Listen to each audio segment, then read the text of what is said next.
Como ven ustedes, hay muchos grupos que lo que pretenden es conquistar a los católicos, a como de lugar. A nivel masivo necesitamos un cambio con base en la palabra de Dios y con base al mismo tiempo con la palabra de Dios en la defensa de la fe apologética, que cada católico, conociendo su identidad católica, conociendo su, digamos, el valor, la riqueza, la excelencia de la fe católica, no se deje arrastrar por estos grupos proselitistas, estos grupos que tratan con todos los medios para conquistar a católicos.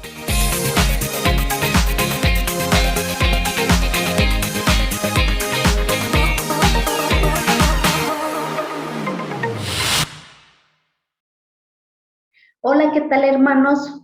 Bienvenidos a esta sesión, ya la penúltima de nuestro curso de apologética por Telegram. Nos da mucho gusto estar este día con ustedes, entonces pues los felicitamos a quienes han sido constantes y están participando de este curso.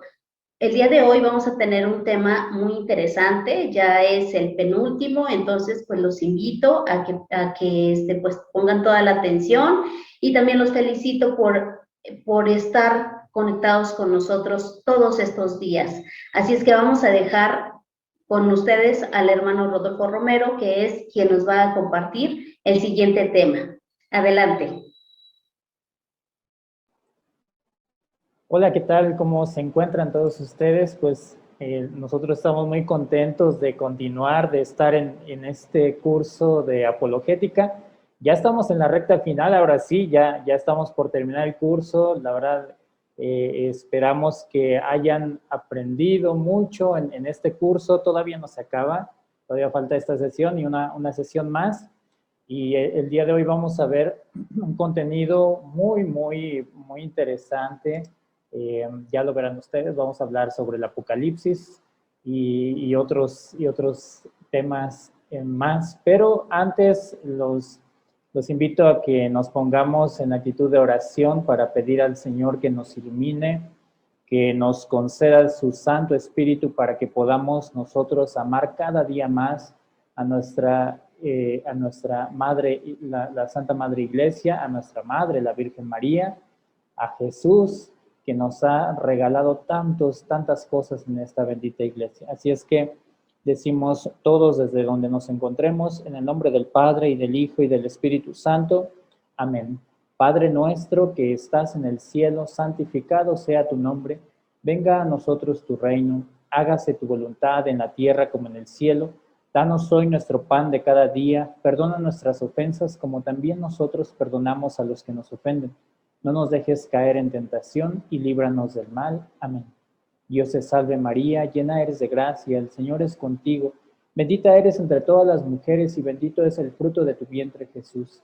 Santa María, Madre de Dios, ruega por nosotros pecadores, ahora y en la hora de nuestra muerte. Amén. Espíritu Santo, fuente de luz, ilumínanos. Espíritu Santo, fuente de luz, ilumínanos. Espíritu Santo, fuente de luz, ilumínanos. En el nombre del Padre, y del Hijo, y del Espíritu Santo. Amén. Muy bien, pues vamos a iniciar ahora sí en nombre de Dios esta sesión número 11 del curso de apologética, 11 de 12, ya la siguiente sesión será la última. Y bueno, pues el tema de hoy está muy interesante porque vamos a hablar sobre el Apocalipsis y vamos a dividir la sesión de hoy en dos partes. De hecho, van a ser dos temas que están relacionados uno del otro. El tema central va a ser vamos a hablar sobre el Apocalipsis, sobre el libro del Apocalipsis, y ya de inicio, ya decirles el título ya suena interesante porque el libro del Apocalipsis ha sido un libro que, pobre Apocalipsis, lo han subido y bajado, los hermanos separados han hecho muchas cosas negativas con relación a este libro Y por eso es necesario que aclaremos algunos aspectos sobre este tema. Así es que, pues vamos a empezar sin mayor preámbulo, vamos a empezar el tema sobre el Apocalipsis. Y bueno, ¿de qué vamos a hablar aquí? ¿De qué vamos a hablar en este tema? Y cómo es que lo vamos a dividir en dos. La primera parte, que es con la que vamos a empezar, vamos a hablar de las generalidades del libro del Apocalipsis, que nosotros podamos llegar a la Biblia, abrir el libro del Apocalipsis y que sepamos de qué trata, cómo leerlo, que tengamos una guía general para que podamos nosotros llegar a abrir nuestra Biblia sin temor, a leer el Apocalipsis, incluso amando el libro del Apocalipsis, amando la Biblia, pero especialmente este libro tan hermoso que encontramos en la Biblia, pero también tan desconocido. Y por eso digo pobre Apocalipsis, porque es un libro precioso, pero gracias a los hermanos separados, muchos hermanos también católicos nos hemos alejado de este libro. Por eso vamos a tener un acercamiento al libro del Apocalipsis. Y la segunda parte, vamos a tener un acercamiento más espiritual al mismo libro, al Apocalipsis, en el que vamos a entender que parte de lo que hacemos todos los días en nuestra vida cotidiana, vida de fe, obviamente, vida cotidiana de fe, como asistir a misa, los sacramentos, la Santa Eucaristía especialmente, tiene mucho sentido y tiene muchísima relación con el libro del Apocalipsis. ¿Cómo es que el libro del Apocalipsis tiene relación con lo que yo hago todos los días? Como ir a misa, bueno, si es que vas todos los días, ¿no? O lo que tiene que ver con lo que hacemos cada domingo, que es ir a misa. Y entonces vamos a hacer una relación muy bonita, muy estrecha entre esos dos aspectos. Las generalidades del libro del Apocalipsis y después lo vamos a aterrizar con la vida espiritual del libro del Apocalipsis en algo que también es apologético, porque tenemos que tener en cuenta cómo nuestra vida de fe se ve reflejada en este hermoso libro del Apocalipsis.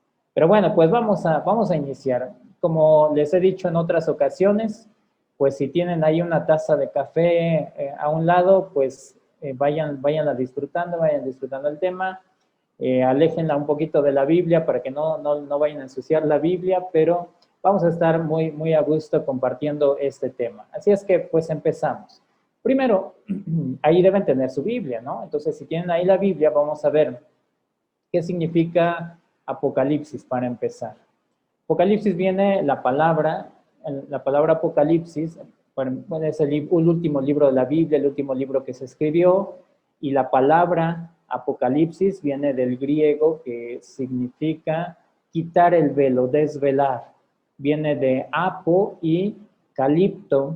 Apo es separar, viene del griego, y calipto es cubrir, es decir, quitar algo que nos está tapando, algo que nos está ocultando, desvelar, descubrir, ¿no?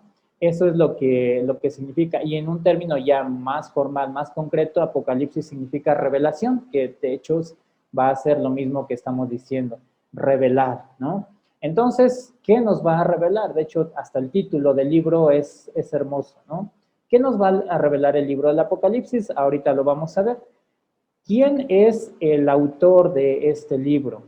Obviamente, sabemos que como todos los libros de la Biblia, el autor es Dios, pero ¿qué mano lo escribió?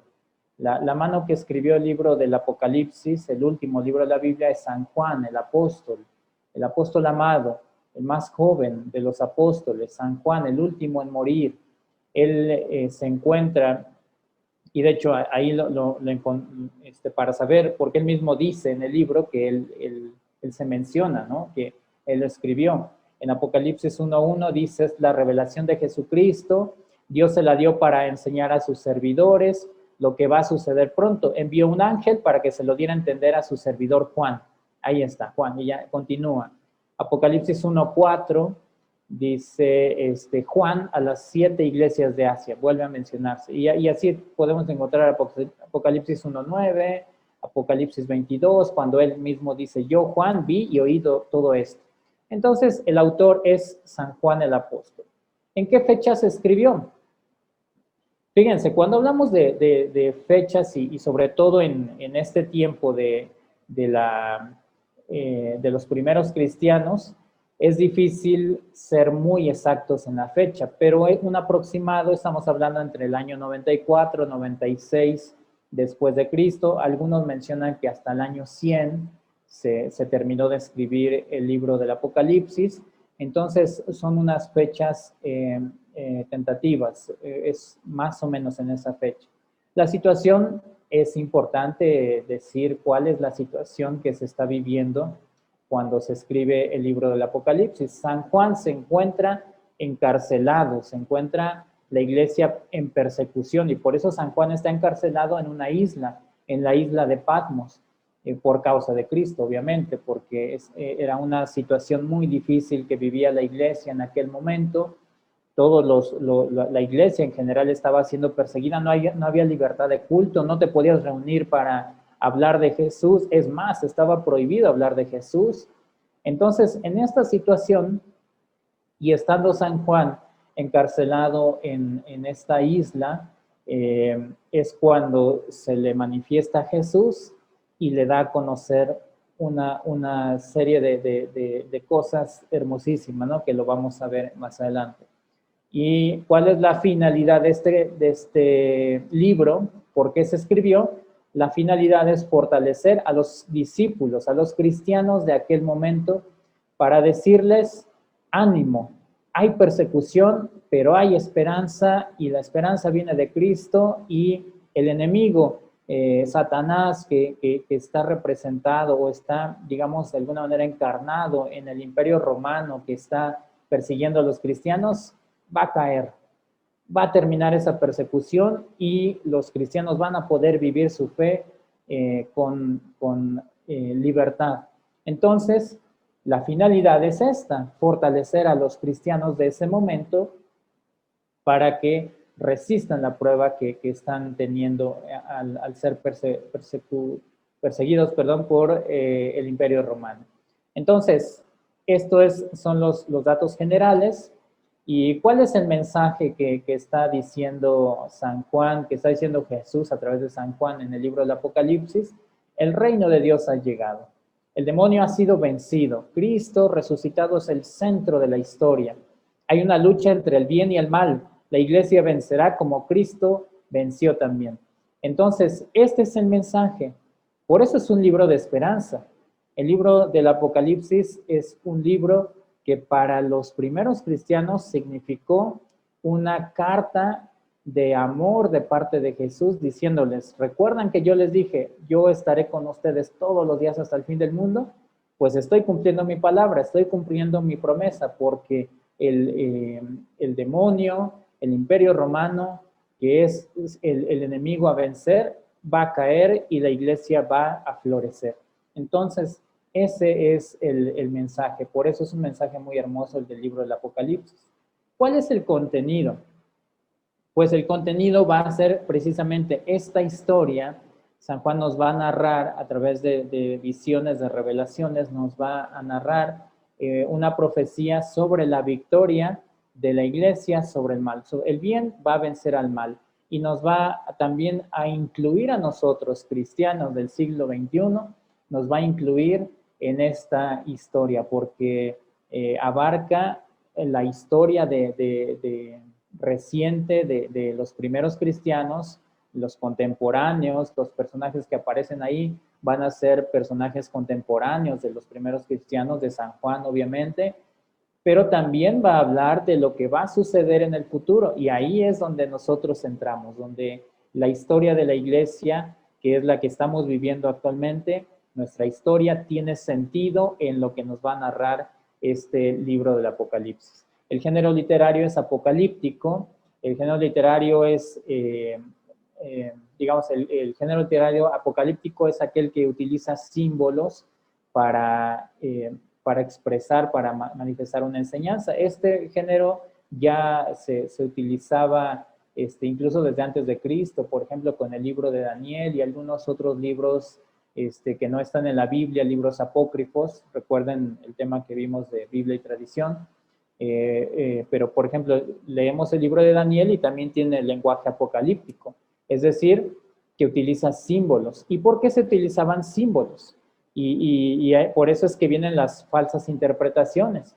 Se lee en el Apocalipsis que es la bestia, el dragón, la mujer, una prostituta, la marca el sello de una bestia, la cifra de la bestia, que es el 666.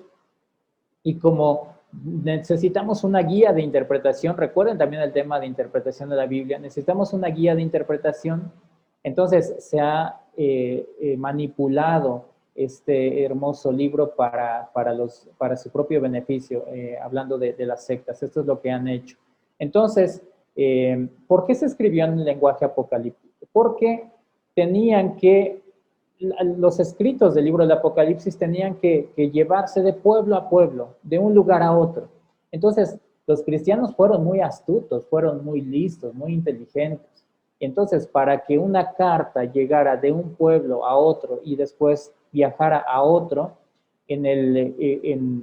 digamos, en el camino podían ser interceptados por algún soldado romano o alguien que representara al Imperio Romano, y si leían claramente que decía, el Imperio Romano caerá, el emperador es el demonio, y cosas así muy, muy claras, con nombres y cosas muy claras, pues claro que a los que llevaban esos escritos, pues merecían la muerte, porque estaban hablando claramente del emperador, del imperio, y eso implicaba la muerte. Entonces, escriben en símbolos, en un lenguaje que solamente los cristianos podían entender. Y vamos a encontrar varios ejemplos en la Biblia, en el Apocalipsis, donde va a decir San Juan, entienda el que pueda, como diciendo, tú solamente sabes de qué estoy hablando y algún soldado romano no va a entender.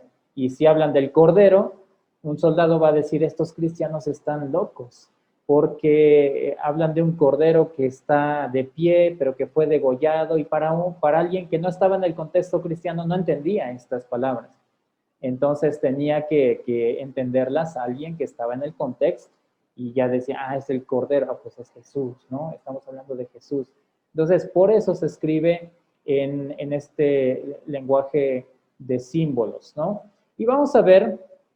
Así, solamente vamos a mencionar, no nos vamos a detener mucho en cada imagen o símbolo que vamos a encontrar en el Apocalipsis, pero vamos a ver algo general.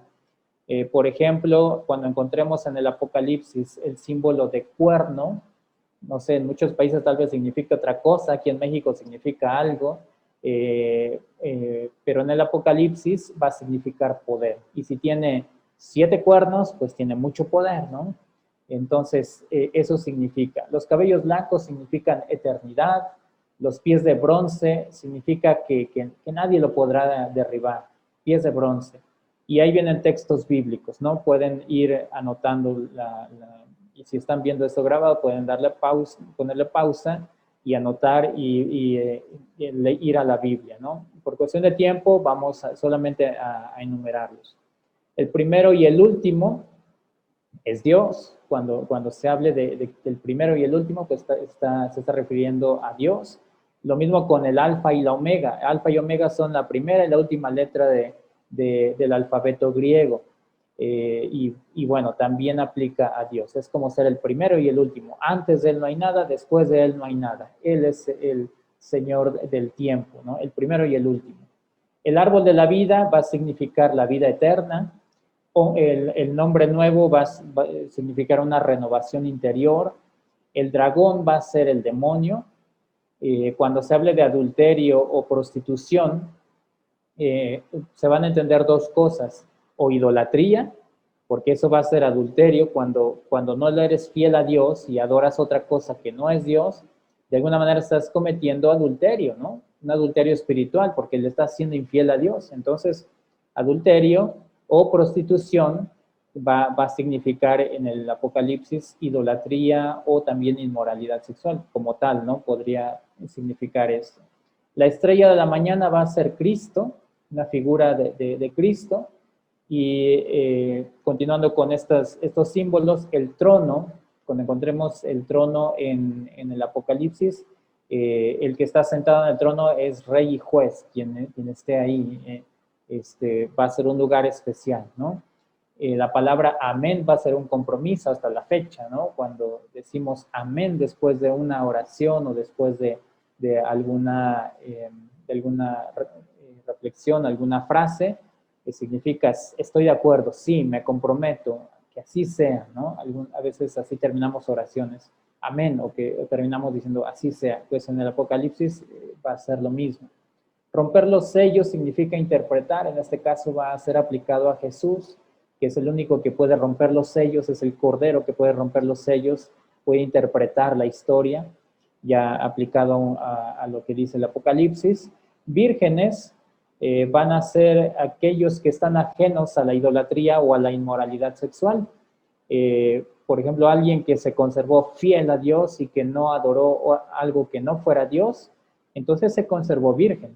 En eso así se va a entender vírgenes en el contexto del Apocalipsis. El oro va a significar riqueza, el lago de fuego va a ser el infierno.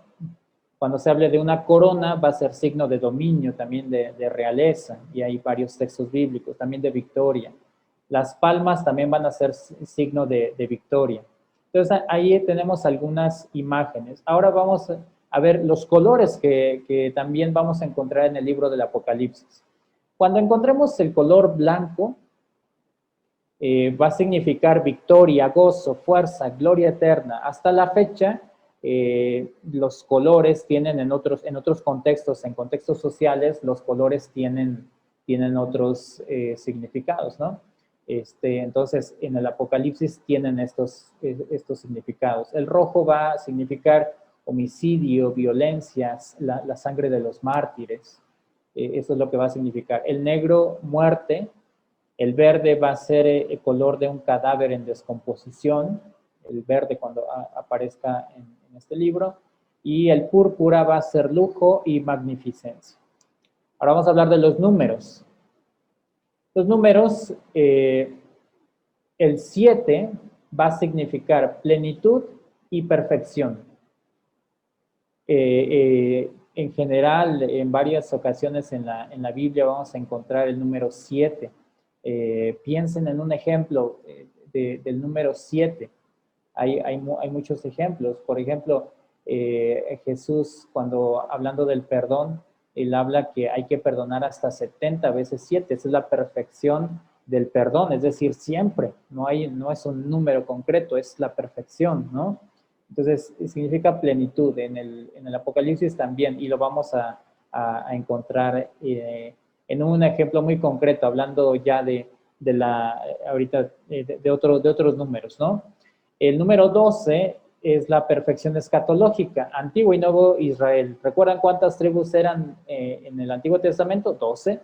¿Cuántos apóstoles? 12 también. Entonces, es una perfección escatológica también. Por algún motivo a Dios le gusta el número 7 y el número 12. Son números muy especiales. El 4, ¿qué significa? El mundo creado, son los 4 puntos cardinales, ¿no? Cuando se habla de toda la tierra, menciona el 4, ¿no? Hacia los 4 puntos cardinales. El 6 va a ser 7 menos 1. Si el 7 es perfección, el 6 va a ser imperfección. Ese va a ser el significado del número 6. 1000 no va a ser un número exacto. Cuando hablamos de 1000 en el Apocalipsis, 1000 va a significar una gran cantidad. Es como cuando dice, te he dicho 1000 veces que no hagas esto, ¿no? No es que las vas contando todas, sino muchas veces te he dicho esto. Entonces, también eso significa en el Apocalipsis. 3,5 es la mitad de 7, también es imperfección, significa sufrimiento, tiempo de pruebas y persecuciones. Es lo mismo un tiempo, 2 tiempos y medio tiempo, 3 días y medio, 42 meses, 1260 días, son cantidades que vamos a encontrar también en algún momento en el Apocalipsis, y va a ser lo mismo, no va a ser nada bueno en este caso, ¿no? 3,5. Ahora, vamos a ver a grandes rasgos cómo está dividido el libro del Apocalipsis. Lo vamos a dividir en 5 partes. También es una manera de estudiar, de acercarse al Apocalipsis. No es que así se divida el Apocalipsis, no, es una manera como forma de estudiarlo, de acercarse al Apocalipsis, bueno, viendo todos los capítulos del Apocalipsis, nos vamos a dar cuenta de que hay cierta estructura, y aquí vamos a presentarles una estructura sugerida en 5 partes, y la primera parte va a ser la introducción, que abarca del versículo 1 al versículo 8. Es para introducir al libro. Una revelación que concede Dios a Juan, al apóstol San Juan, por medio del ángel, para darle a conocer lo que va a suceder pronto. Cuando hablamos de suceder pronto, porque así lo menciona San Juan en el Apocalipsis, en el versículo 8 precisamente, cuando hablamos de suceder pronto, ¿recuerdan en qué año se escribió el Apocalipsis? Los últimos años del primer siglo, 94, 96, año 100 más o menos. Entonces, si el ángel del Señor, si Jesús mismo le está diciendo a San Juan que le va a dar a conocer, le va a revelar cosas que van a suceder pronto, pronto es pronto, es decir, por esos días, por esos años, en ese contexto histórico. Muchos hermanos separados, o más bien muchos católicos, ingenuamente, llega el hermano separado y llega con la Biblia y dice, mira hermano, el fin del mundo se va a acabar ya en unos días, en cualquier momento, es inminente el fin del mundo, porque mira, aquí dice que le va a dar a conocer a San Juan lo que va a suceder pronto, y después ya buscan otra cita bíblica que viene ahí más adelantito. Y dice, ya ves, terremotos, guerras, hambre, todo lo que va a pasar y está pasando ahora, el fin del mundo va a acabar. Y decimos, bueno, si es pronto, en ese momento, lo que va a suceder en esos años, en ese contexto, no 2000 años después, eso ya no sería pronto. Entonces, primero es la introducción. Número 2, va a ser un mensaje a las 7 comunidades de Asia. También recuerden, 7, perfección, ¿no? Son 7, aunque dice 7 iglesias de Asia, entendamos estas iglesias como 7 comunidades que estaban muy bien ubicadas. La iglesia de Éfeso, de Esmirna, la iglesia de Pérgamo, de Tiatira, la iglesia de Sardes, de Filadelfia, de la Odisea.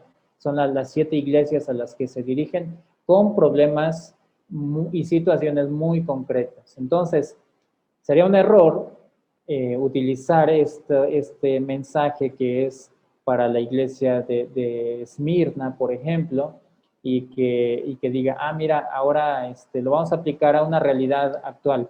Recuerden que vimos en el tema de interpretación de la Biblia que hay un sentido acomodaticio que se puede ocupar, ¿no? Un consejo que se da a la iglesia de Éfeso, a la comunidad de Éfeso, la comunidad cristiana de Éfeso, se le da ese consejo, y bueno, a lo mejor yo lo tomo para ahora una comunidad o para mí mismo, ¿no? Estas recomendaciones. Puede ser, ¿no? Pero recuerden lo que decíamos, primero el sentido literal es qué quiso decir el autor, y el sentido ya acomodaticio, bueno, se puede aplicar a alguna otra realidad, pero no es lo primordial, ¿no? Entonces, 7 iglesias de Asia, hablamos del Apocalipsis capítulo 1, versículo 9, al capítulo 3, versículo 22. Ahí tenemos esta segunda parte. La tercera parte del Apocalipsis nos va a hablar del fin de la nación judía y los comienzos de la iglesia. Este parteaguas. Termina el pueblo de Israel, termina el pueblo judío como nación, vienen ciertos acontecimientos que van a golpear duramente a los judíos, pero también a la iglesia, a los cristianos, a la iglesia que van haciendo. Van a suceder muchos acontecimientos. porque el pueblo de Israel fue elegido para una misión, pero sin embargo vino el Mesías y no lo aceptaron como tal, como el Mesías, no aceptaron a Jesús, y al rechazar a Cristo la nación judía cae. Muchos de ellos también se salvan, y toda esta situación nos la va a narrar San Juan en lo que hemos aquí considerado como la tercera parte del libro del Apocalipsis, que abarca del capítulo 4 al capítulo 11 del Apocalipsis. De hecho, en el capítulo 4 empieza una situación muy interesante que ahorita lo vamos a ver, ¿no? La cuarta parte, hablando de la división del libro del Apocalipsis, la cuarta parte nos va a hablar sobre la iglesia y el imperio romano. En el fondo es Satanás quien quiso destruir a Jesús. A través del pueblo judío le dieron muerte a Jesús, pero resucitó. Entonces Satanás no pudo acabar con Jesús, ahora quiere acabar con la obra de Jesús, que va a ser la iglesia. Y entonces se vale Satanás del imperio romano de aquel tiempo, con todo lo que implicó el dominio que tenía Roma. En su momento fue un imperio, y dominó a toda esa región. Ahora Roma es una pequeña ciudad, ¿no? Una ciudad muy, muy pequeñita. Yo creo que en la ciudad donde vives es más grande que la ciudad de Roma. La ciudad es relativamente pequeña, pero a lo que fue Roma en su momento, cuando fue un imperio, pues ya no tiene nada que ver ahora con la Roma actual. Por eso es que viene muchas veces esta confusión, porque en el Apocalipsis encontramos a Roma, y rápido los hermanos separados agarran y ven y encuentran la ciudad de Roma en el Apocalipsis, y dicen, ya ven, ¿en dónde está el Papa? En Roma. Ahí está. Entonces lo quieren aplicar a su manera. Hermanos, no. Estamos hablando del imperio romano. Es diferente a la Roma actual, la ciudad de Roma, donde ahora radica el sucesor de San Pedro. Es diferente. Y ya pasaron muchísimas cosas. Ahora estamos hablando de contextos diferentes, ¿no? Entonces, que quede claro que estamos hablando del Imperio Romano. Y la quinta parte, hablando de la división del libro del Apocalipsis, nos va a hablar de la última etapa de la humanidad, el juicio final, la Jerusalén celestial. Esta parte es hermosísima del libro del Apocalipsis. La caída de Roma es signo del poder de Dios. A partir de eso habrá una etapa de relativa paz. El demonio que estuvo detrás de la iglesia va a ser encadenado, y entonces la iglesia vivirá con relativa paz, que es lo que estamos viviendo ahora. Después de esta etapa de relativa paz, habrá una etapa donde va a haber una prueba final. Cuando exista esta prueba final, ya va a ser la antesala de la segunda venida de Cristo, porque la iglesia pasará una tremenda prueba, una dura prueba, y la iglesia saldrá vencedora. El demonio y sus seguidores serán aniquilados para siempre. Habrá un cielo nuevo, una tierra nueva, donde la iglesia tendrá su morada con Dios, unida a su esposo, el Cordero. Habrá finalmente, el final será en que el bien vencerá sobre el mal. Y eso es lo que esperamos. Y nosotros que estamos viviendo en esta etapa de la historia de la salvación, nos corresponde hacer nuestra parte. Y así nos ubicamos en la historia de la salvación, como estamos viviendo la última etapa de la historia de la salvación. La última porque no es que ya esté cerca el fin del mundo. No lo sabemos, nadie lo sabe, ya vimos el tema. No lo sabemos, pero estamos viviendo la última etapa de la historia de la salvación, porque desde que Jesús subió al cielo hasta que Jesús vuelva a regresar, no va a acontecer otra cosa, y en ese sentido estamos en la última etapa, porque lo que esperamos ya es el término de este mundo, y de eso nos va a hablar el Apocalipsis, y sobre estos temas escatológicos como la resurrección de los muertos, el juicio final, la Jerusalén celestial, lo que pasará al final. y nos va a hablar el Apocalipsis de todos esos acontecimientos.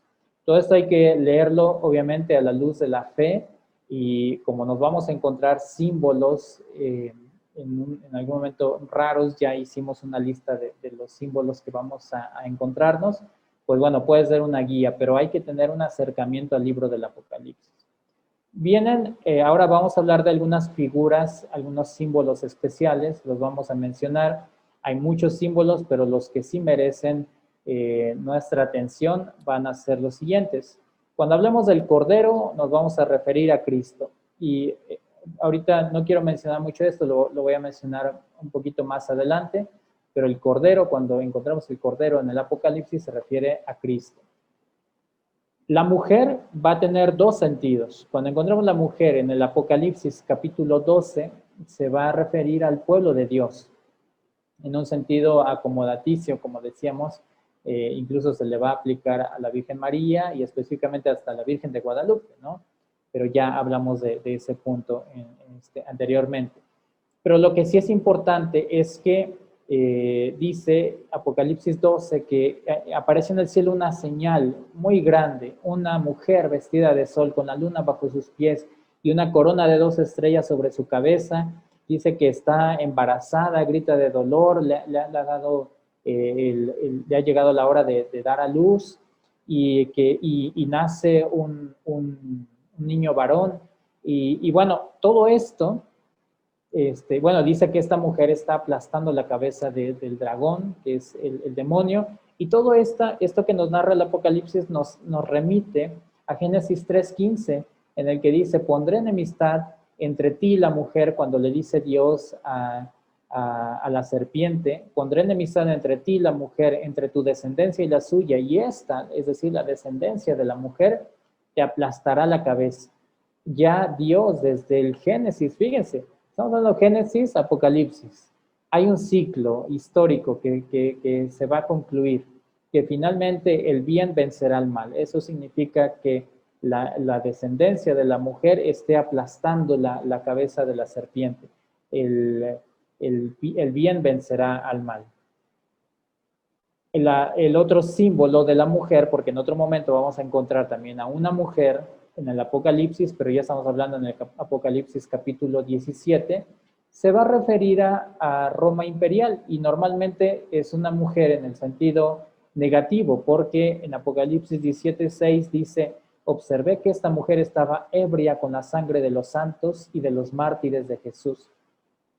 Significa que Roma imperial, en la figura o en el símbolo de la mujer, ha matado, ha sacrificado a muchos mártires, que se han convertido en mártires, a muchas personas, a muchos santos que han muerto. Vean, en esa época murieron muchísimos cristianos, y hay una frase que se acuñó haciendo referencia a esta etapa de la iglesia, que decía que la frase era, la sangre de los mártires es semilla de muchos cristianos o de buenos cristianos. Entre más, parece que más mataban a los cristianos, crecía y florecía más la iglesia. Entonces, a eso se refiere la mujer, que está ebria con la sangre de los santos y de los mártires, pero es un símbolo de Roma imperial. Otro símbolo, otra figura también que sobresale es la figura del dragón. Es el demonio, no hay que buscarle más. Que pensaba acabar con Jesús, pero el Padre lo resucitó. Y la bestia, cuando nos encontremos este símbolo en el Apocalipsis de la bestia, se está refiriendo al Imperio Romano. Son personajes, son lugares, son elementos que se refieren a cosas de ese momento. Cuando hablamos de la bestia, muchos dicen, hay hermanos separados que así claramente dicen, la bestia que aparece en el Apocalipsis es el Papa. La bestia del Apocalipsis es el Papa. Y lanzan su ataque. Y tú dices, bueno, ¿por qué? Y dicen concretamente, por ejemplo, al Papa San Juan Pablo II en su momento lo atacaron mucho y diciendo que era él, ¿no? La bestia del Apocalipsis. Y imagínense que fuera así, que fuera correcta esa interpretación. Los primeros cristianos lo que buscan es un mensaje de esperanza. Lo que ellos querían leer es que el Imperio Romano ya iba a caer y ellos iban a ser libres y que Jesús los estaba rescatando. Imagínense que significara que el Papa iba a ser el enemigo de la misma iglesia.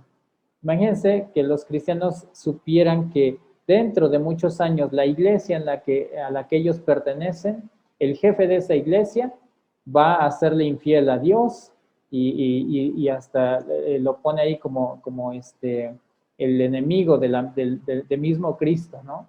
Imagínense, decían, no, pues este es el mensaje de esperanza, ¿para qué sigo en esta iglesia? Mejor me salgo, mejor ya soy infiel, ¿no? No tendría ningún sentido, no tiene sentido, es ilógico pensar en esa interpretación. Así es que es el Imperio Romano que se alía con Satanás, o Satanás se vale del Imperio Romano para querer acabar con Cristo y su iglesia. Otro símbolo especial que encontramos en el Apocalipsis es la segunda bestia, o falso profeta, que también se le llama. ¿Qué es la segunda bestia? Dice que fue herida de muerte y resurge con más fuerza. Y ahora hay una segunda bestia. ¿Y qué va a ser la segunda bestia? Van a ser las religiones orientales, que finalmente en el fondo de todo esto va a ser Satanás, que se vale del Imperio Romano y ahora se está valiendo de las religiones orientales, que tienen influjo para también ser enemigos de los cristianos, de la iglesia. ¿Y por qué las religiones orientales? Porque estas religiones enseñaban a adorar muchos dioses, a adorar otra cosa que no fuera el Dios verdadero. Entonces, por eso es que van a ser un aliado también de Satanás, porque muchos cristianos van a vivir esta prueba también de persecución, ahora ya con estas otras religiones paganas, ¿no? Y la estatua de la bestia van a ser los ideales paganos. Es decir, dice el Apocalipsis, hablando de la estatua de la bestia, en Apocalipsis 13, dice que fue, dice Apocalipsis capítulo 13, versículo 14, dice que por medio de esos prodigios se le ha concebido obrar al servicio de la bestia, engañar a los habitantes de la tierra y persuadirlos para que hagan una estatua, dice, y que todos los que adoren esta estatua van a tener como que ciertas garantías. Bueno, esto de la estatua de la bestia son estos ideales. No es una estatua física, ¿no? También, cada interpretación que hacían aquí en la Basílica de Guadalupe hay una estatua donde está su santidad Juan Pablo II, muchos conocen esta estatua. Bueno, pues decían que esa era la estatua de la bestia, ¿no? Pero no es una estatua física. Cuando tú estabas de acuerdo con estos ideales paganos, era como si estuvieras adorando una estatua de esta bestia, que ya dijimos que son todas estas religiones paganas. Entonces, a eso se refiere no tanto a una estatua física, sino a estar de acuerdo, a comulgar con estos ideales paganos.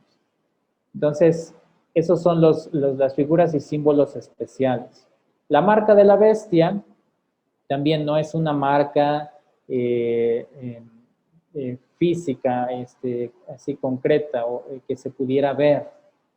La marca de la bestia era tener privilegios precisamente para tener libertad, porque dice que ya el que tuviera esta marca en la frente puede comprar, puede vender, puede hacer lo que quiera.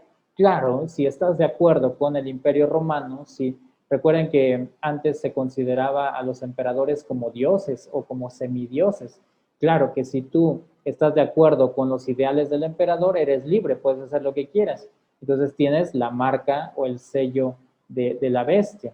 Es decir, que estás a favor o en contra de los ideales paganos. Eso significa la marca de la bestia. Y cuando hablamos de la cifra de la bestia, el famoso 666, esta cifra que incluso a muchos les da miedo, hay deportistas incluso que les va a tocar el 666 y mejor no participan, ¿no? O les piden que les cambien el número que les asignan, porque está relacionado con la bestia del Apocalipsis. Bueno, ¿cuál es esta cifra o por qué se utiliza el 666?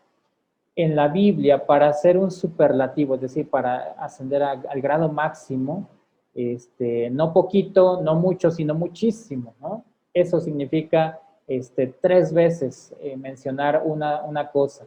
Por ejemplo, cuando en la Biblia se menciona 3 veces santo, y recuerdan ustedes que incluso nosotros lo cantamos en la misa: santo, santo, santo es el Señor. 3 veces es decir santísimo. Es un superlativo, es ascenderlo a grado máximo. Bueno, 3 veces el 6, ¿recuerdan qué significaba el 6? Era imperfección. Entonces, si el 6 es imperfecto, el 666 es imperfectísimo, es lo peor que puede haber. Y esta cifra se la asignan a la bestia, y la bestia ya vimos que era el emperador romano. Y bueno, algunos poniendo ciertas cifras cierto valor en el idioma hebreo al nombre de Nerón César. Ahí están las letras, el nombre de la letra, y cada letra tiene un valor numérico. Bueno, pues alguien hizo esta prueba y dice, bueno, vamos a ver si Nerón César, el emperador de ese momento, asignándole el número que corresponde a cada letra de su nombre, vamos a ver cuánto da la suma. Y la suma que da son 666. Es decir, que también eso concuerda con lo que está queriendo expresar San Juan, la bestia. Y dice, entienda el que pueda. Es decir, eso de entienda el que pueda era para los cristianos. Mira, te estoy hablando, entiende, ¿no? Lo que te estoy diciendo, estamos hablando del emperador Nerón. Pero recuerden por qué no lo hacían claramente, porque si lo decían claramente, Nerón César, y que apareciera ahí en el Apocalipsis el nombre del emperador, pues los escritos se los podían robar y los podían llevar a la muerte. Entonces era una manera de ocultar el mensaje que querían transmitirse unos a otros. La cifra de los 144,000 es una plenitud escatológica. 144,000 es la cifra que resulta de multiplicar 12 por 12 por 1000. 12 tribus de Israel, es decir, los que representan al Antiguo Testamento. 12 apóstoles representan al Nuevo Testamento.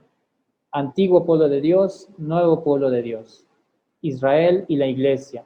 Y por 1000, recuerden que 1000 dijimos que era una gran cantidad de personas, o sea, una gran cantidad. Entonces, una plenitud escatológica y da el número de 144,000, no es un número concreto. Los testigos de Jehová han tomado esto al pie de la letra y dicen que 144,000, al principio decían que 144,000 iban a salvarse, y después cuando llenaron ese número dijeron, bueno, esos 144,000 van a estar en el cielo y hay lugar para más, ¿no? Y todos van a estar aquí en la tierra. Entonces, cambiaron su doctrina. No se refiere a un número exacto, se refiere a una gran multitud tomada del pueblo de Israel, gente del Antiguo Testamento antes de Cristo y gente del Nuevo Testamento después de Cristo, de todas partes, una gran cantidad, miles, miles y miles de personas. Eso significa muchísima gente, significa esta cifra. Ahora, cuando hablamos de Babilonia, en el Apocalipsis se refiere a Roma pagana. Babilonia oprimió a los israelitas cuando fue el exilio en el Antiguo Testamento. Fue una etapa muy difícil para el pueblo de Israel. Ahora este símbolo de Babilonia, este nombre, se va a aplicar al Imperio Romano, quien ahora es quien está persiguiendo al pueblo de Dios, al nuevo pueblo de Dios que es la iglesia. Por eso se titula Babilonia. La prostituta, pues también va a referirse a Roma pagana, y ahí vamos a encontrar en el capítulo 17 del Apocalipsis que está esta prostituta que se sienta al borde de las grandes aguas y dice que los habitantes de la tierra se emborracharon con el vino de su idolatría. Obviamente, por lo que hemos mencionado, se refiere también, es otra figura, otro símbolo de Roma pagana. Y los 1000 años, otro aspecto. Cuando se habla de los 1000 años, se refiere a una era, a un tiempo de paz. Se dice que el demonio va a estar encadenado después de la persecución de los cristianos. Viene una época o una era de paz, relativamente de paz, que es la época que estamos viviendo ahora, y va a durar 1000 años. Recuerden nuevamente, 1000 significa una gran cantidad de años, no sabemos cuántos años. Después de estos 1000 años, el demonio va a quedar suelto para que vuelva a desequilibrar a la iglesia, vuelva a ponerla a prueba. Entonces, esto significan los 1000 años, lo dice claramente en Apocalipsis capítulo 20, del 1 en adelante, y dice que esto que acabo de mencionar sobre el dragón que fue encadenado. La primera resurrección se refiere a la salvación individual, cuando los primeros cristianos que ya habían dado la vida por Cristo y ahora ya están en el cielo, ya están con Dios. Esto es la primera resurrección, así se le va a nombrar a aquellos que ya están en la presencia de Dios, que sobre todo van a ser los mártires de la iglesia. La segunda muerte va a ser el castigo final, es decir, los que van a ir al infierno, los que se van a condenar, especialmente aquellos que le fueron en la etapa de la persecución, aquellos que le fueron infieles a Dios, a Cristo, y sobre todo el imperio romano, Roma y todos sus súbditos merecen este castigo, ¿no? Por haber perseguido a la iglesia de Cristo. La Nueva Jerusalén, que baja del cielo como una esposa, es la iglesia presentada como obra y regalo de Dios a la humanidad. Es vista en la fase última de la consumación final. Es una figura de la iglesia, la Nueva Jerusalén.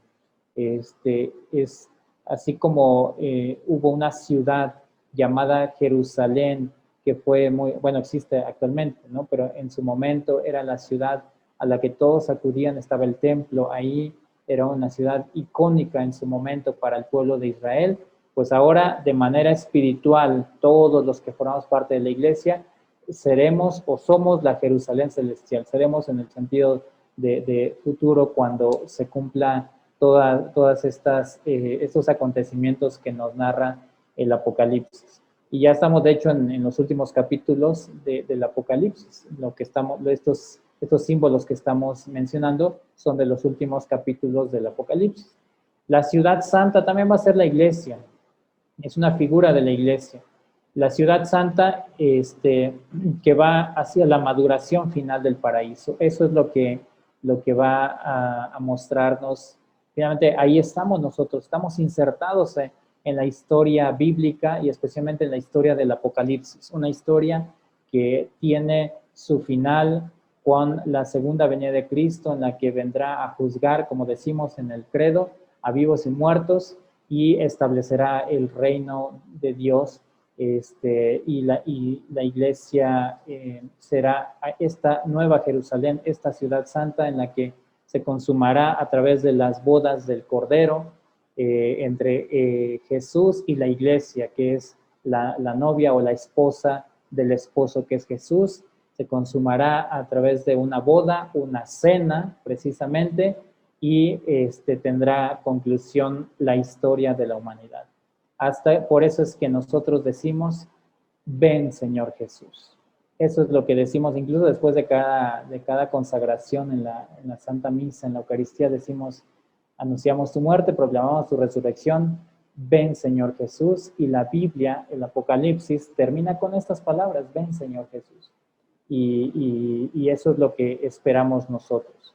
Así es que esta fue la primera parte de lo que vamos a ver en el libro del Apocalipsis.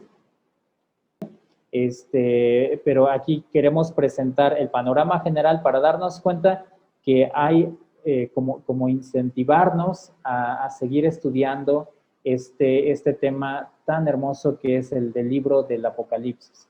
Bueno, pues vamos a pasar a la segunda parte de este tema. Y esta parte es una parte muy especial que a mí me gusta mucho, me llama muchísimo la atención. En este tema vamos a ver, déjenme les comparto, la pantalla. En este tema vamos a ver yo diría algo así como una aplicación práctica de lo que es el Apocalipsis a nuestra vida cotidiana. Específicamente lo vamos a centrar en la Sagrada Eucaristía. Y de hecho está titulado La Cena del Cordero, y vamos a hablar de la misa, que es el cielo en la tierra.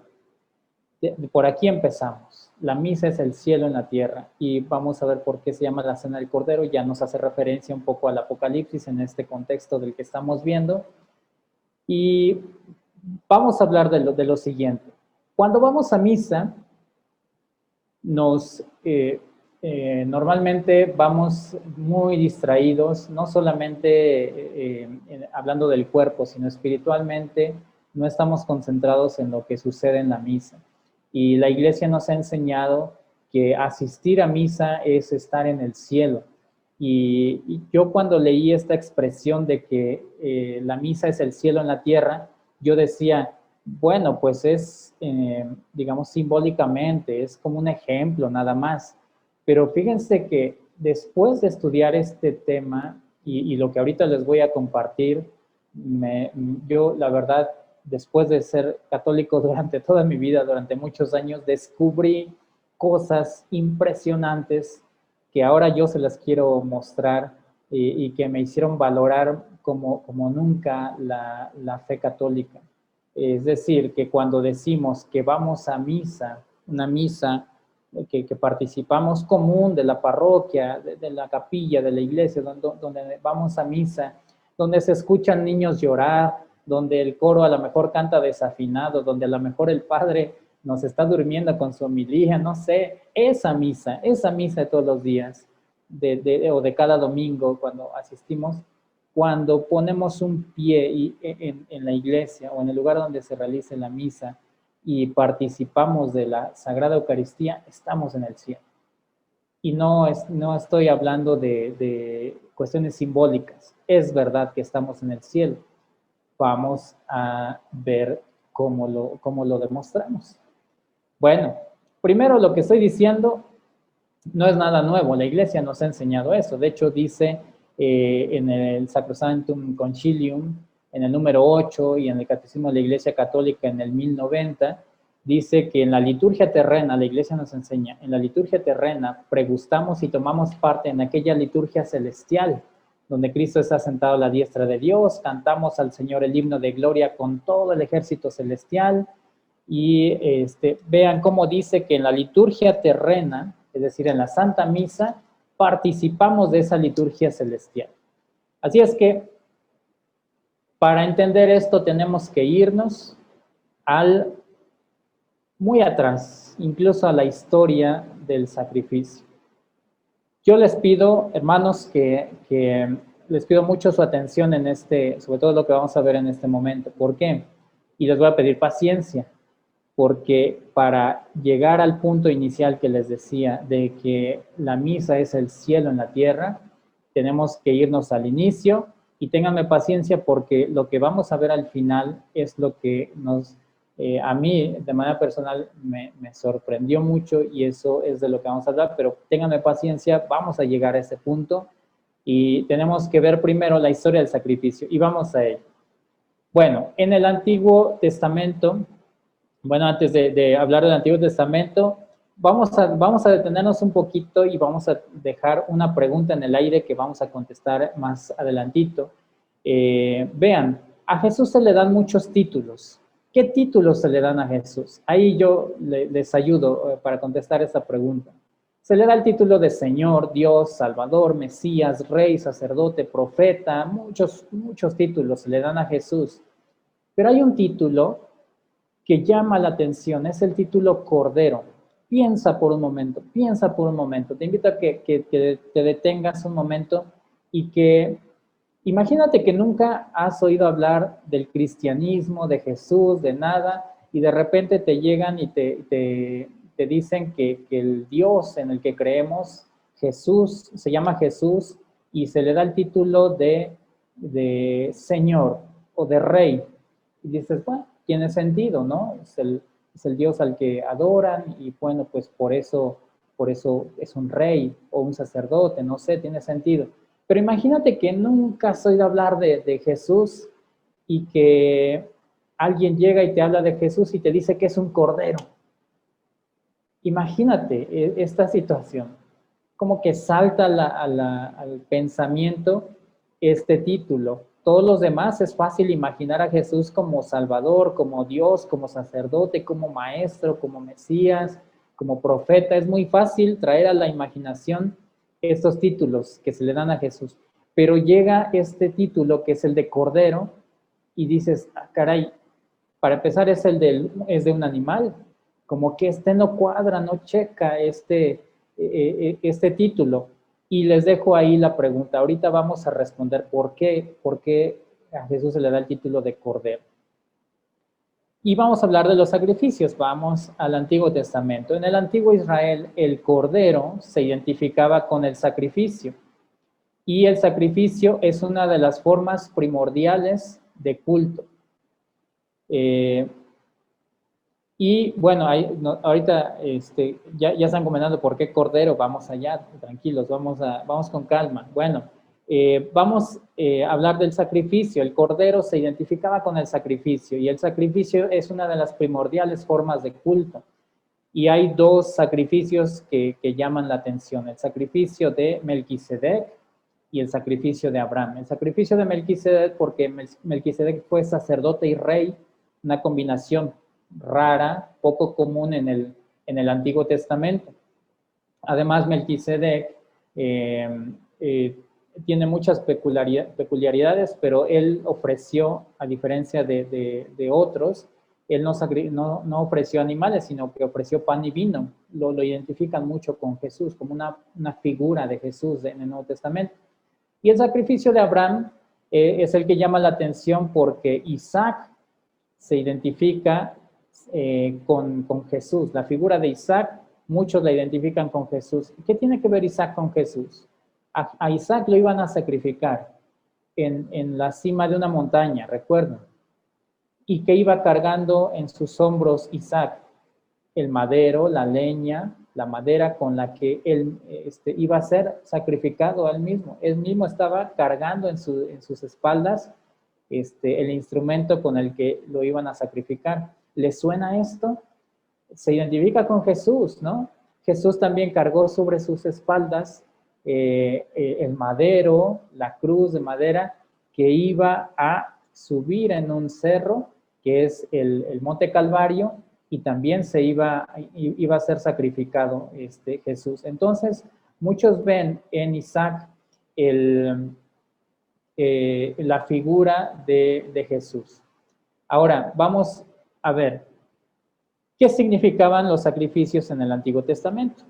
Primero, era un reconocimiento de la soberanía de Dios sobre la creación. Es decir, el hombre reconocía el hecho de que Dios era el rey de la creación, el dueño de la creación, y entonces el hombre como que le quería devolver a Dios algo de lo que le había dado.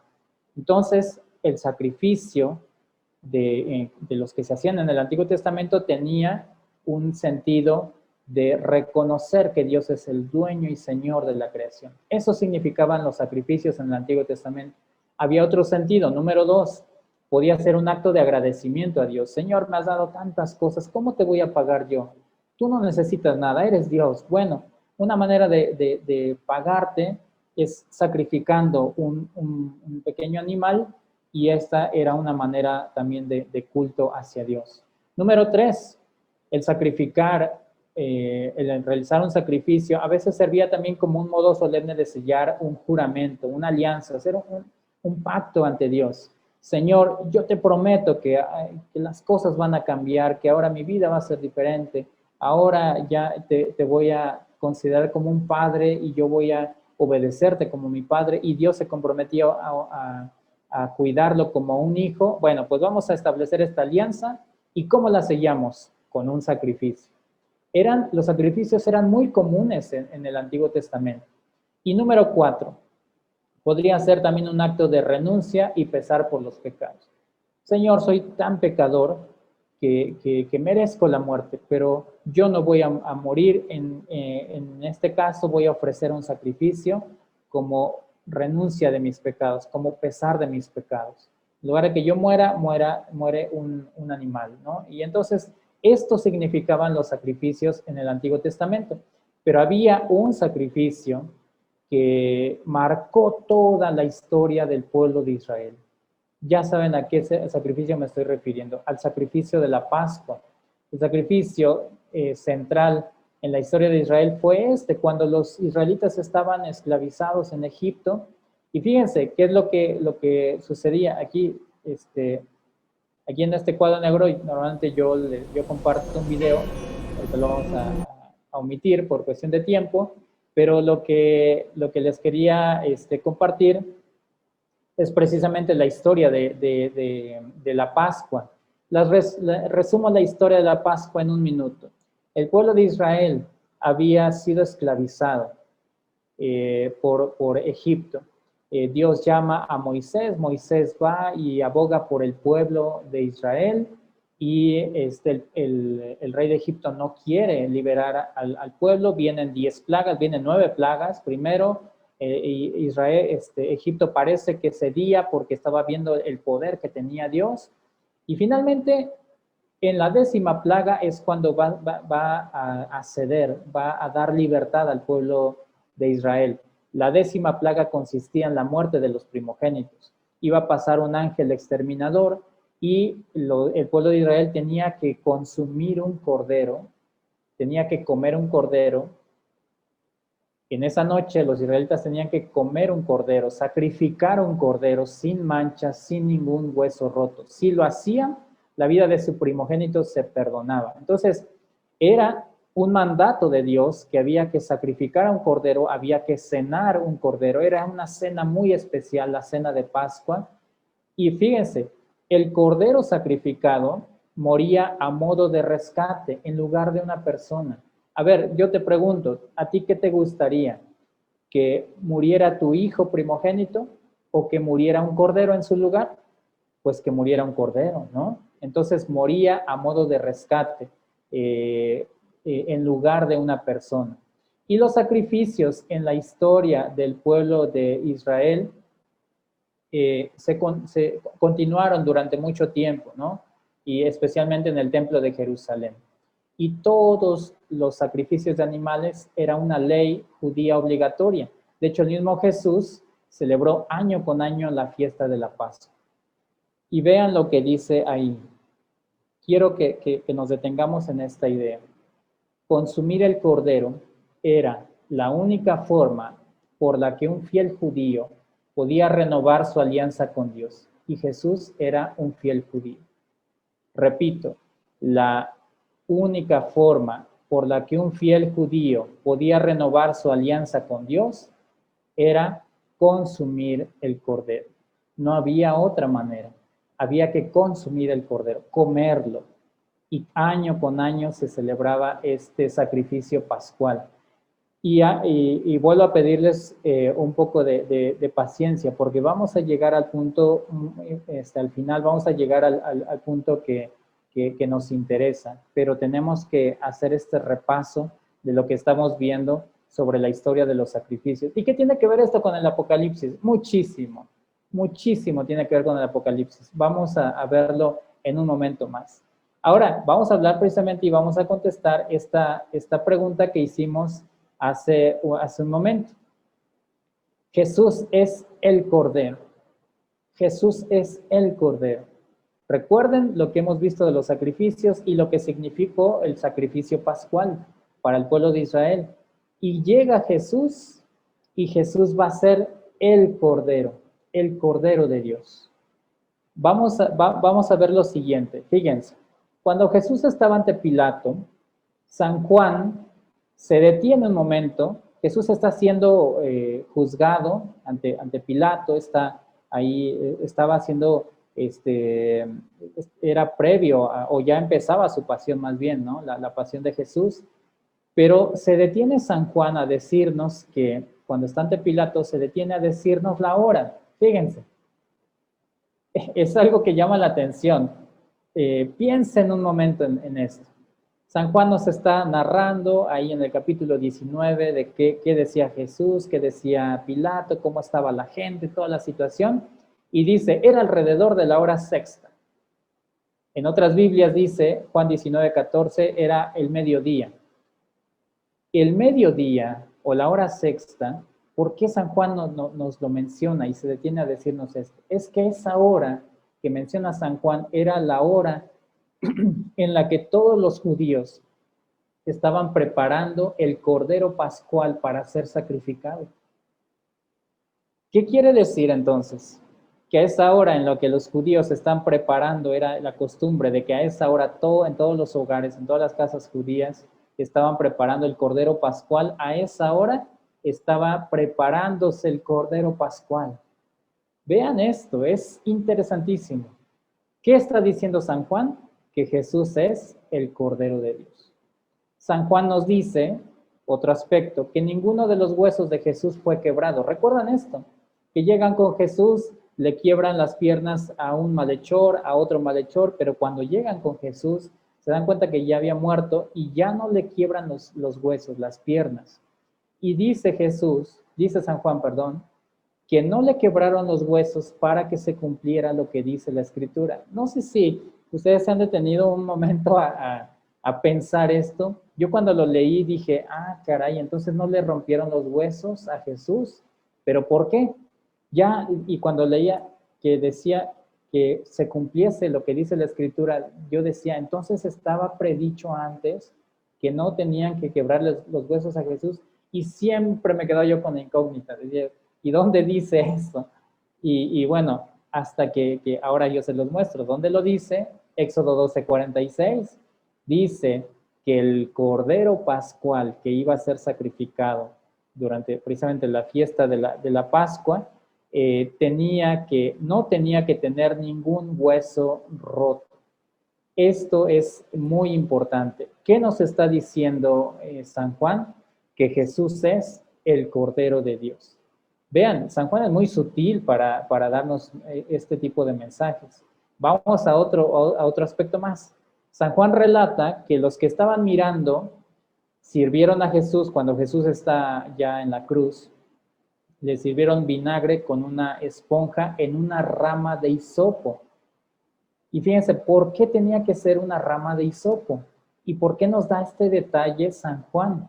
La rama de hisopo el hisopo era la rama prescrita por la ley para rociar la sangre del cordero. ¿Recuerdan ustedes lo que había que hacer con la sangre del cordero? La sangre en el Antiguo Testamento, esa sangre había que rociarla, había que pintar el marco de la puerta, el dintel de la puerta, para que al pasar el ángel exterminador no matara el primogénito de esa casa. Era la señal, era el signo de que esa casa se respetara, el primogénito de esa casa. Bueno, pues esa rama de hisopo también se utiliza para darle de beber vinagre a Jesús. Y después de que bebe, ¿sabes qué dice Jesús? Todo está cumplido. Nos está diciendo una vez más San Juan que Jesús es el Cordero de Dios. Al hablar del vestido de Jesús a la hora de la crucifixión, San Juan utiliza el término preciso para designar las vestiduras que llevaba el sumo sacerdote cuando ofrecía sacrificios como el del Cordero Pascual. Es decir, que Jesús iba vestido como sacerdote y que se estaba ofreciendo a sí mismo. De hecho, Jesús es sacerdote y víctima a la vez. Esto es algo muy hermoso, y descubriendo este tipo de detalles. San Juan aclara que en este nuevo sacrificio, en este definitivo sacrificio, Jesús es al mismo tiempo sacerdote y víctima. Porque dice Jesús, Lucas 22:19, este es mi cuerpo que se entrega por ustedes, este es el cáliz que se derrama por ustedes, es la nueva alianza en mi sangre. Vean, Él se está ofreciendo a sí mismo, es sacerdote, pero como se está ofreciendo a sí mismo, es víctima también.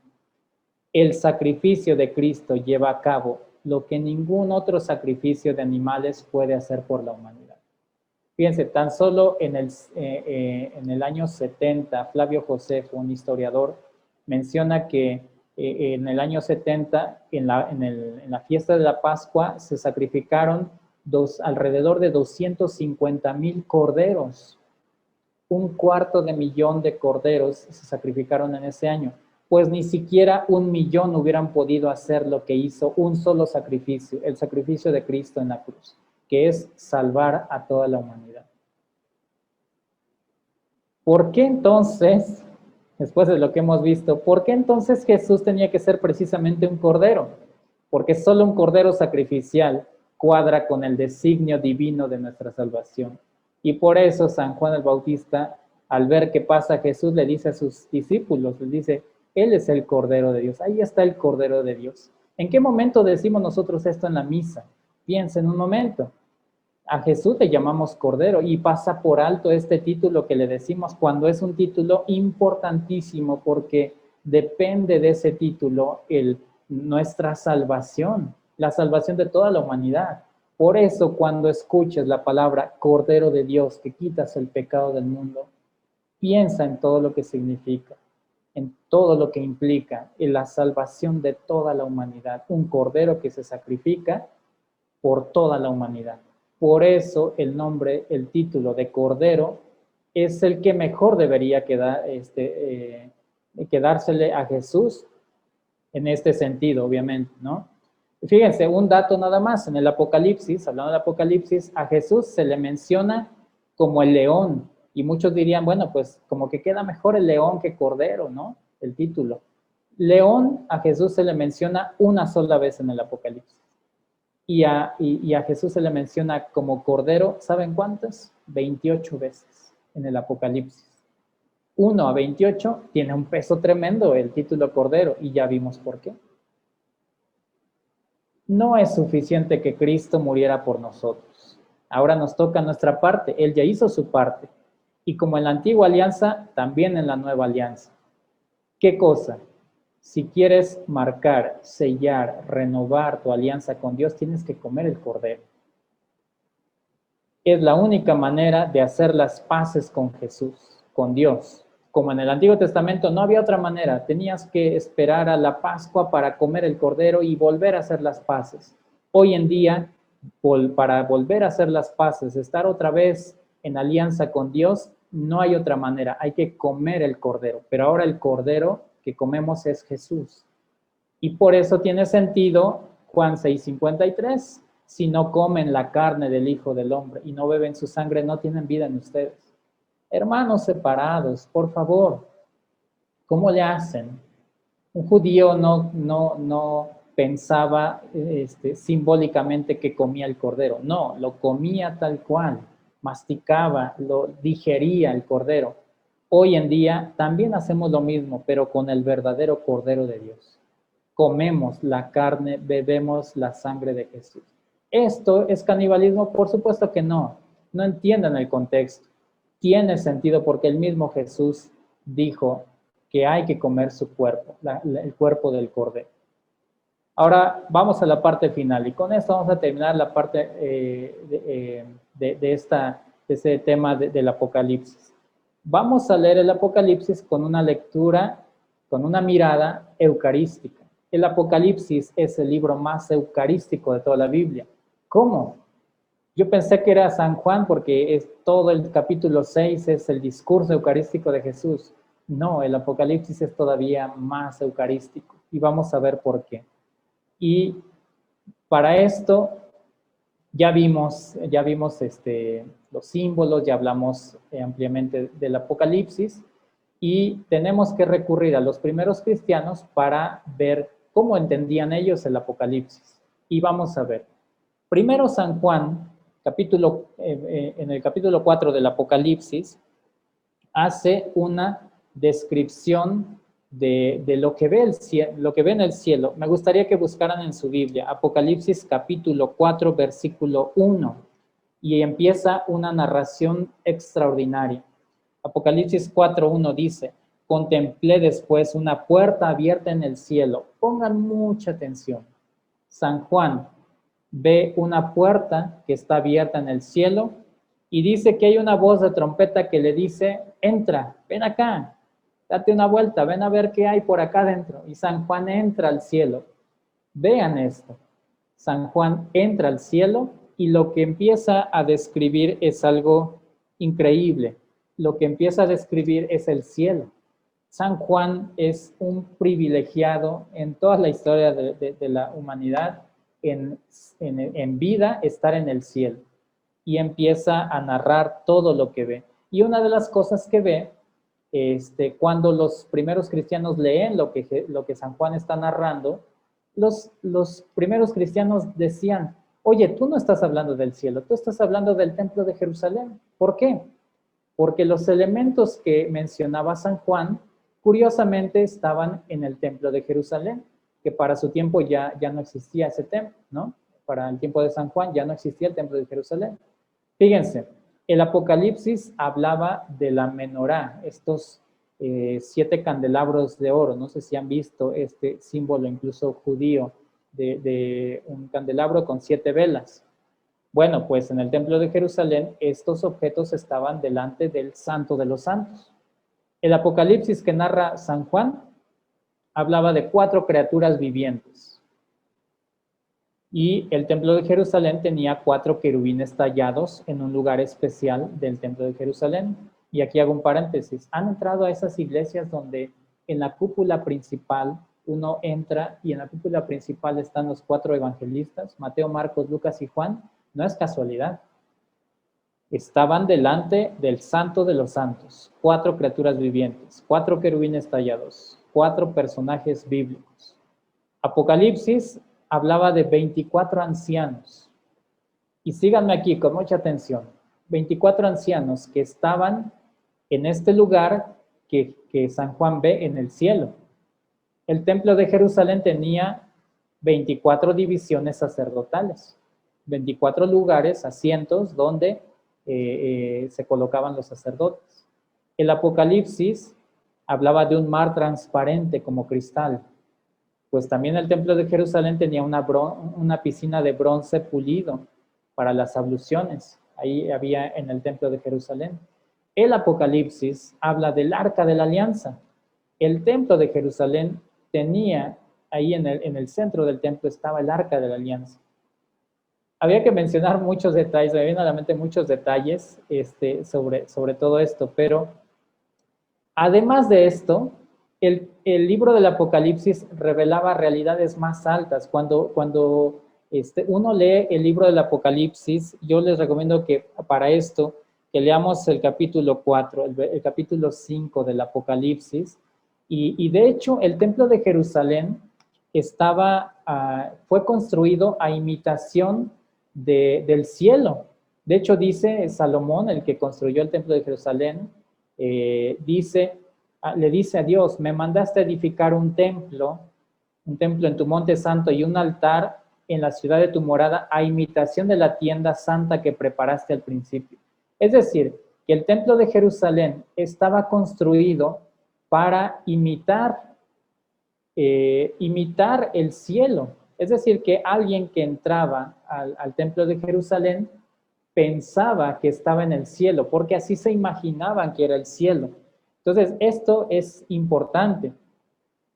Y otra cosa, y esto, pongan mucha atención en lo que sigue. Según antiguas creencias judías, el culto que se daba en el templo de Jerusalén era un reflejo del culto que se daba en el cielo. Los ángeles daban culto en el cielo y lo que se hacía en el templo de Jerusalén era una imitación. Pero fíjense, el libro del Apocalipsis nos dice que mientras Israel, el pueblo de Israel en el Antiguo Testamento, rezaba a imitación de los ángeles, la iglesia del Nuevo Testamento, la iglesia nuestra, la que vivimos hoy en día, daba culto junto a los ángeles. Esto es diferente. En el Antiguo Testamento rezaban a imitación de los ángeles. En el Nuevo Testamento rezamos junto a los ángeles. Y vean, cuando San Juan abre la puerta del cielo, entra al cielo, lo que ve es al Cordero de Dios en el centro, sentado en el trono, y a millones y millones y millones de ángeles que están adorando al Cordero de Dios, pero también ve a los que ya murieron, a los mártires, a los santos que están adorando todos. La mirada está fija en el Cordero de Dios que está en el centro de todo este escenario que es el cielo. Es el Cordero de Dios que ha sido degollado, pero que está de pie, es Jesús resucitado. Vean este escenario y comparémoslo con una Santa Misa. ¿Está Jesús realmente presente? ¿Crees esto, hermano, que está presente Jesús con su cuerpo, con su sangre, con su alma, con su divinidad, que está presente en la Santa Eucaristía? En el Apocalipsis dice San Juan que entra al cielo y él no sabe para dónde caminar, para dónde ir, dice, ¿dónde estoy? ¿Qué sola estoy pisando? Estoy en el cielo. Y él ve un ángel y se arrodilla y lo empieza a adorar al ángel. El ángel le dice, levántate, dice Apocalipsis 19:10, levántate, a quien hay que adorar es a él, al Cordero, y un ángel y un ser humano, que es San Juan, los dos juntos adorando al mismo Cordero de Dios. Esto es lo que sucede en la Santa Misa. En la Santa Misa nos unimos a los ángeles y junto con ellos adoramos al Cordero de Dios. Esto es algo que a mí me abrió mucho los ojos. ¿Recuerdan cuando cantamos el Santo, Santo, Santo es el Señor Dios Todopoderoso?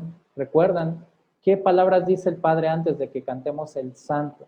De hecho, este canto es un canto que crearon los ángeles. ¿Sabían ustedes que cantamos un canto que no lo creó el hombre, sino que fue invención de los ángeles?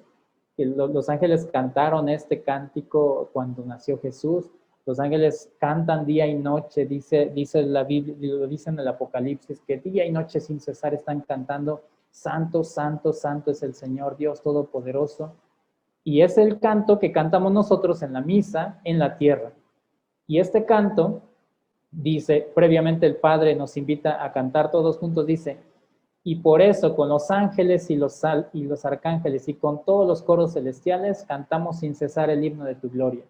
Fíjense, con los ángeles nos vamos a unir a ellos, que de por sí ya están cantando, ahora nos unimos nosotros y el cielo y la tierra se unen en un mismo culto cantando este cántico al Señor, al Cordero de Dios que está ahí presente. La tierra y el cielo se unen en un solo culto. Cuando estamos en la Santa Misa, no lo dudes, hermano, tenlo por seguro que ahí en ese momento están ángeles, no sabemos cuántos, muchísimos ángeles están en adoración junto a nosotros, adorando al mismo Señor de señores, dueño y Señor de nuestra vida, el Cordero de Dios. Esto lo dice el Apocalipsis, Ángeles y santos en un culto que estamos compartiendo y unidos, la iglesia del cielo, la iglesia de la tierra, en este mismo culto, por ángeles y hombres. Y bueno, ¿cómo podemos afianzar esta idea que les estoy diciendo? En el cielo, fíjense, cualquier parecido con una Santa Misa no es coincidencia, es la verdad. Porque en el cielo está lo que San Juan vio en el cielo, en el Apocalipsis vio un altar, vio sacerdotes revestidos, velas, incienso, maná, cálices, un culto dominical, domingo, la Virgen María, se canta el Santo, Santo, Santo en el cielo, se canta el Gloria, se hace la señal de la cruz, se canta Aleluya, se leen lecturas de la Sagrada Escritura y se menciona al Cordero de Dios muchas, muchas veces. ¿Les suena a la Santa Misa? Es que el culto que hacemos los católicos en una Sagrada Eucaristía es el mismo culto que se da en el cielo. Y cuando el Señor Jesús se hace presente con su cuerpo y con su sangre frente a nosotros, frente a nuestros ojos, ante nuestra indignidad de seres humanos, pero está el Señor Jesús ahí presente, el cielo baja a la tierra, o no sabemos si la tierra sube al cielo, pero se unen estas dos realidades en un solo culto. ¿Ustedes creen que estando la presencia de Jesús en real en ese templo donde estamos nosotros asistiendo a la misa, no estén los ángeles adorándolo en ese momento? Esto es lo que vio San Juan. Vio una puerta abierta en el cielo y ve el altar, gente cantando Santo, Santo, el Aleluya. Todo esto es lo mismo que hacemos en la Santa Misa. El cielo en la tierra. El Apocalipsis nos muestra a un pueblo reunido en un solo culto con ancianos, presbíteros, vírgenes, mártires, sacerdotes, ángeles y una mujer vestida de sol con la luna bajo sus pies y una corona de 2 estrellas sobre su cabeza. Vean esta imagen que tienen a su izquierda. Si le pueden hacer zoom, háganlo por favor. Vean nada más, a mí me gustó, la quise poner. Fíjense, es una representación, obviamente, una pintura. Está la iglesia del cielo, está Dios Padre con millones de ángeles representados ahí hasta arriba. Están los santos del Antiguo Testamento, está el rey David, los profetas, todos ellos. Están los apóstoles, está la Virgen María en un lugar privilegiado, está Dios Espíritu Santo. Todos los de aquí arriba están en el cielo ya. Aquí en la tierra estamos nosotros participando de la Sagrada Eucaristía.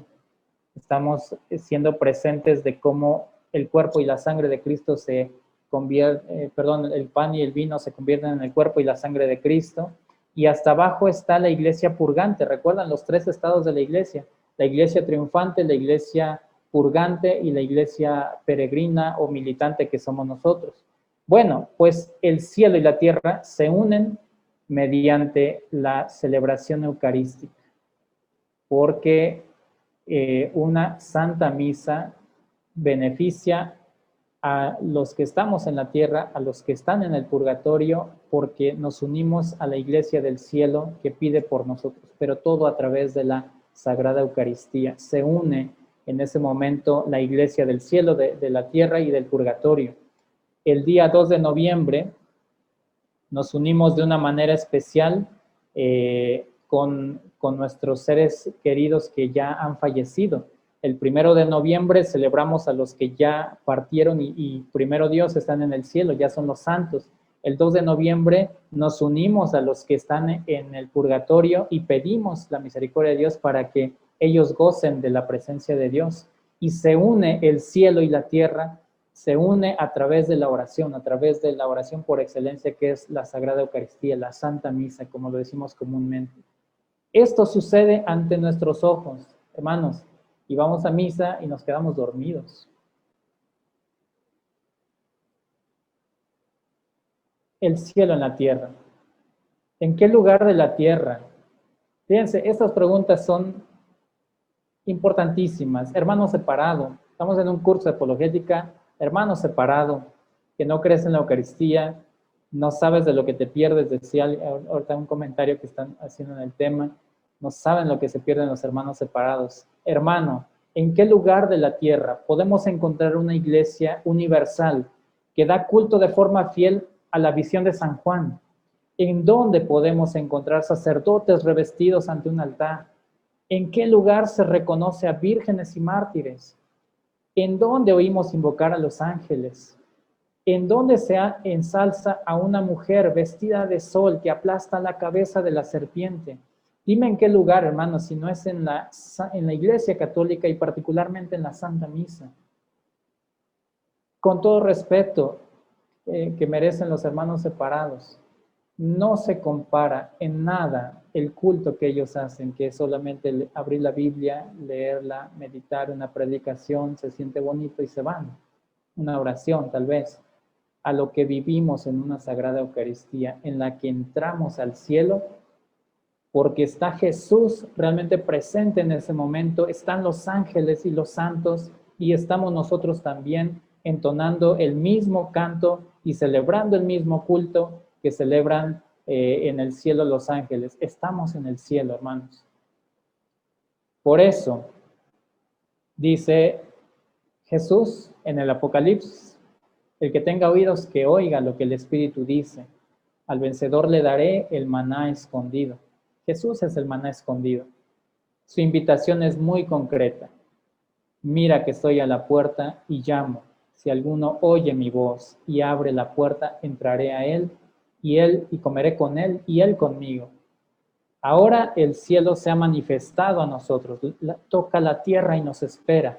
La puerta se abre ahora a la cena del Cordero. Esto es el Apocalipsis, esto es la iglesia, esto es la vida de fe en la Iglesia Católica. Esa es la riqueza, la excelencia, como dice el Padre Matuli, la excelencia de la fe católica, de la doctrina católica. Esta es nuestra fe, nos dice el celebrante cada vez que vamos a misa. Esta es nuestra fe, esta es la fe de la Iglesia que nos gloriamos de profesar en Cristo nuestro Señor. Así es que, hermanos, la próxima vez que vayamos a la Sagrada Eucaristía, piensen en todo esto que acabamos de comentar. Señor, que veamos, que el Señor abra nuestros ojos del espíritu, no solamente los del cuerpo, porque los del cuerpo pueden estar bien abiertos y bien atentos, pero si no abrimos los ojos del espíritu, ante nuestra realidad, ante nuestros ojos van a pasar muchas cosas y no vamos a ver la realidad que está sucediendo, lo que está pasando. Hay que ver lo invisible. De esta manera podemos ver lo invisible.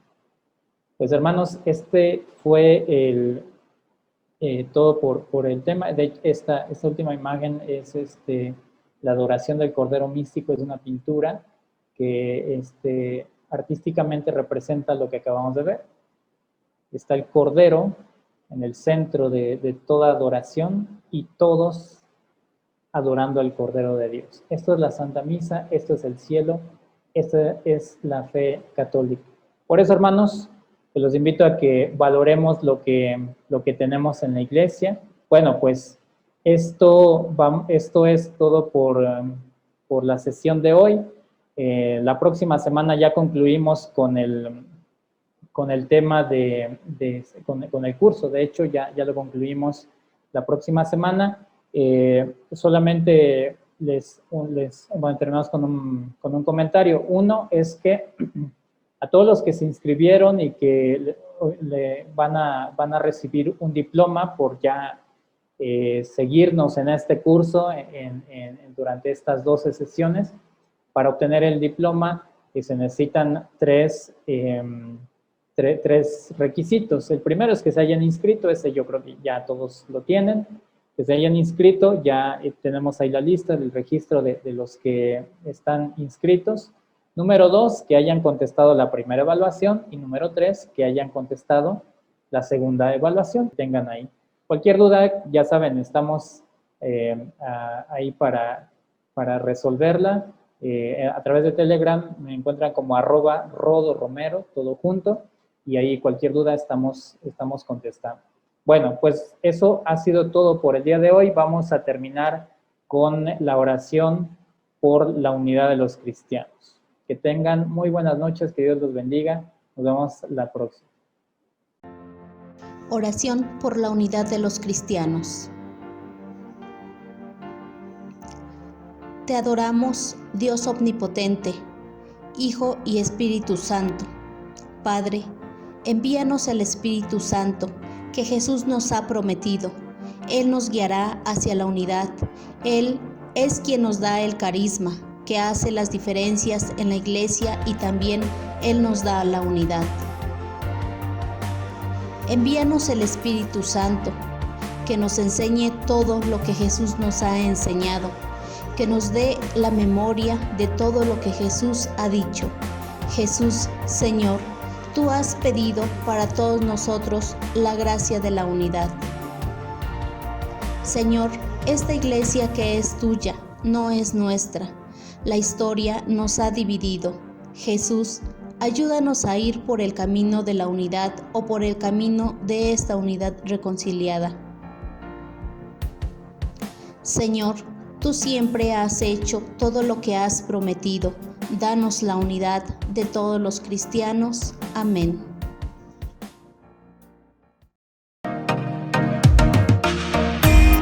Si te gustó este video, dale like, suscríbete y compártelo.